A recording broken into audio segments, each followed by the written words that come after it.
plan to have some kind of reward system which can consist of not only rubble but also items. It could be bitcoins, it could be GPs, for example. It could be even some items or loot cases. Spoke about, you said there was going to be a currency that might be able to be transferred to the base game from Arena. It's rubbles. You'll be able to win rubbles and transfer them.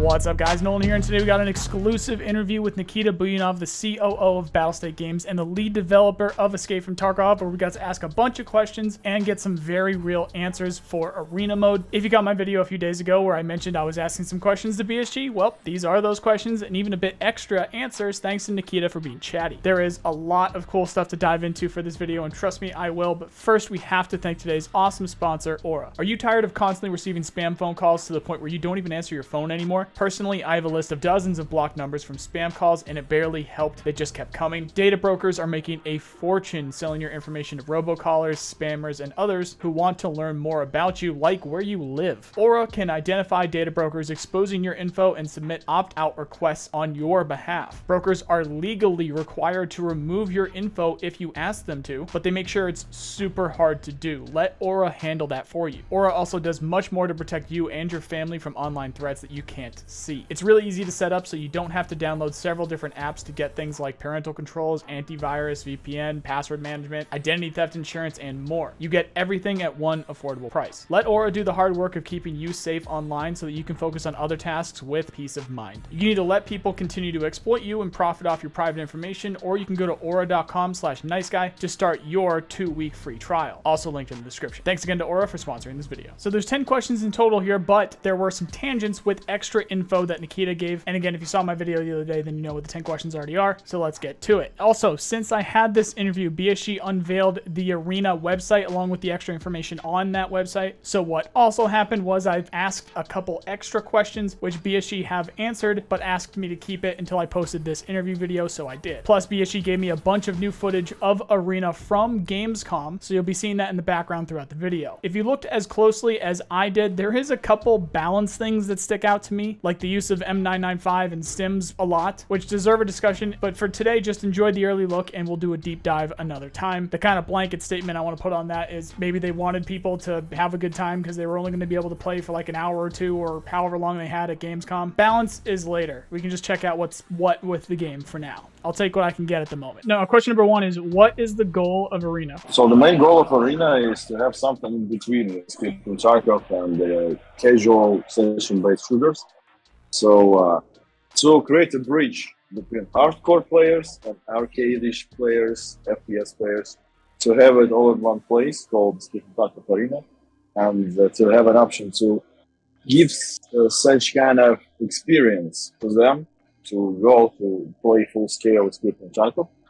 And this is the first goal. The second goal is create something unique in the genre, especially in session-based shooters and esports and everything. So this is the second goal for us. So as Nikita said there, the main goal is to create a bridge between the main survival game and casual first-person shooters, or fans of casual first-person shooters, and to have it all in one place, Escape from Tarkov Arena. And that's in the hopes that it will open up the base game to a wider, more arcade shooter audience, which I don't know about that. The second goal is to create something unique in the genre, and especially session-based shooters, esports, and everything. There's a lot of things I'd like to speculate on, but it's going to add 30 minutes to this video, so I'll leave it for another time. All I'll say for now is I don't know if that's necessarily a good thing in terms of getting the more arcade, FPS fans over to the base game, and that's in terms of the survival-focused gameplay of the base game. Personally, I hope they keep Arena for the competitive and for the arcade shooters while pushing the limits of survival in the base game, which is what we kind of signed up for, with stuff like Karma, Unconscious State, and Open World, but we'll see. I've only talked about one question. I feel like I can get 3 different videos of different topics, and this could be like an hour-long discussion already, so good video here. How will progression work? Do you get more access to the classes through wins, XP, or is there some kind of like overall ranking system? So the progressions, the main points called GLP, glory points. You need to achieve them and you'll be ranked up in them. Also, some of the presets will be unlocked with GLPs. If you get the amount of GLP related to rank, specific rank. So the rank preset will be unlocked. Also, you'll need to earn money, rubles.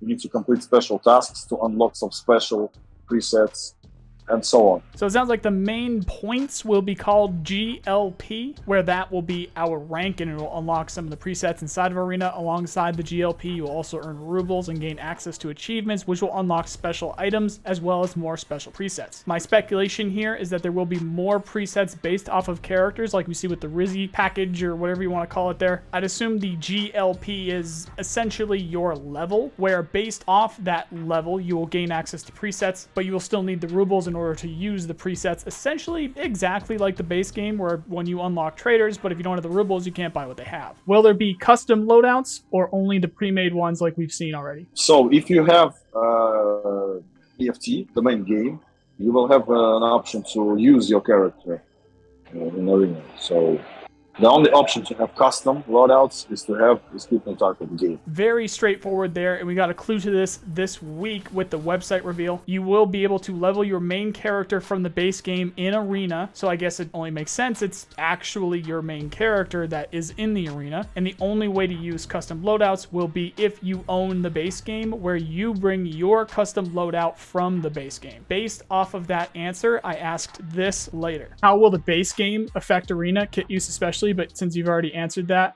I guess another part of that would be if you are like, let's say you're level 20 and you've got a few of the traders unlocked and you're sitting pretty good in the base game, is that kit going to be able to be used immediately in Arena? If you haven't played a single raid in Arena or a game in Arena, are you going to be able to use your level 20? I think the custom presets will be locked somehow in Arena. You'll need at least complete something, need to at least earn some rank in Arena to have them unlocked, but it's still the point to be designed. So Gotcha. I think some requisites, some things you will need it to be done, but I don't think so. It will be something hard to achieve. So it sounds like you won't be able to just go right from your level to traders in the base game and then start using those kits instantly in Arena, which of course wouldn't be fair to the level of players you'd match up with, especially if it's your first few games or if it's your first ranked game or something like that. But as you heard, they still said it's work in progress, and I'm sure this won't be the last time that I mention it. They are going to release this in a beta form, so there's going to need to be some balancing. And while we're on that subject, I'm going to insert something that I learned after this interview. Some people were concerned about the ability to use your higher level PMCs in a ranked mode against people who could potentially not be of that rank, which can be significant when you take skills into account. And I'm talking your strength, endurance, recoil control, stuff like that. So I asked BSG what systems they have in place to make that fair, and they said, quote, there will be skill-based matchmaking with MMR, so you will match with people within your MMR. So that doesn't necessarily mean everybody will be on the same level in terms of PMC skills, but they should be identical for overall player skill level, and I can see why they would set it up this way. Chances are you're going to be very similar in skills for your PMCs, but I would very much assume this is something that they're looking at for feedback. As it is right now, we'll see if it leads to fair matchmaking on release. Which, speaking of release, it's not like they're going hands off on this once it's out to us. Again, they are releasing it in beta form and actual beta as opposed to the base game, which is definitely not a beta, so that's cool with me. How will Arena affect the base game currency, especially? When last you spoke about, you said there was going to be a currency that might be able to be transferred to the base game from Arena. It's rubles. You'll be able to win rubles and transfer them. Is it going to be 1-to-1 or is it going to be reduced? I think it will be 1-to-1. Okay. Maybe we will create some kind of transaction mechanism, but right now it's 1-to-1. Okay. We didn't know if there was going to be like you earn bitcoins, then you can move the bitcoin over to your base account, something like that. So, all right. So that's good. we all like plan to have some kind of reward system which can consist of not only rubble but also items, and it could be bitcoins, it could be GPs, for example, it could be even some items or loot cases. So it all depends actually, but the main currency will be rubles, so you will be able to win rubles and transfer them to EFT.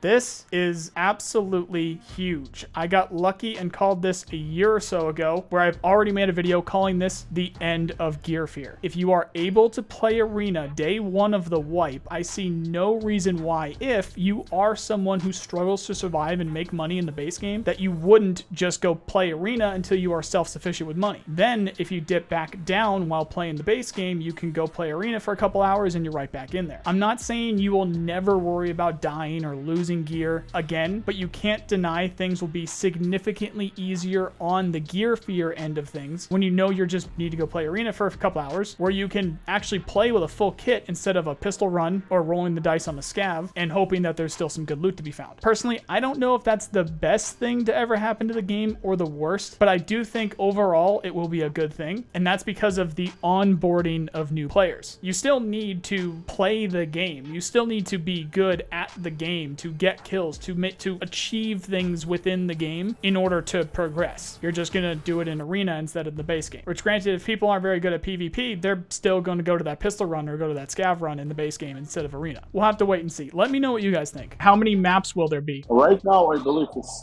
6.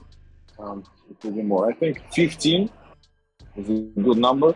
15, 13, 15 or something like that. Of course, there will be more maps added during the ongoing production of the Sleeping Park Arena, but at the start, I think it will be 6 or 8, and then we will increase them to 13 or 15. So he says 6 or 8 maps for the beta. It seems like they could go up to 13 or 15 total. According to the website, we can see 6 maps. I talked about all those in my last video, which covered the website. And you've seen a few of them in the gameplay in the background here. What is the performance differences from the base game? We know that you were looking to make this very competitive. So are we talking higher tick rate servers with the smaller maps, and is there anything else in particular that you want to bring up in terms of competitive performance? Of course, it runs better than EFT because the maps are small.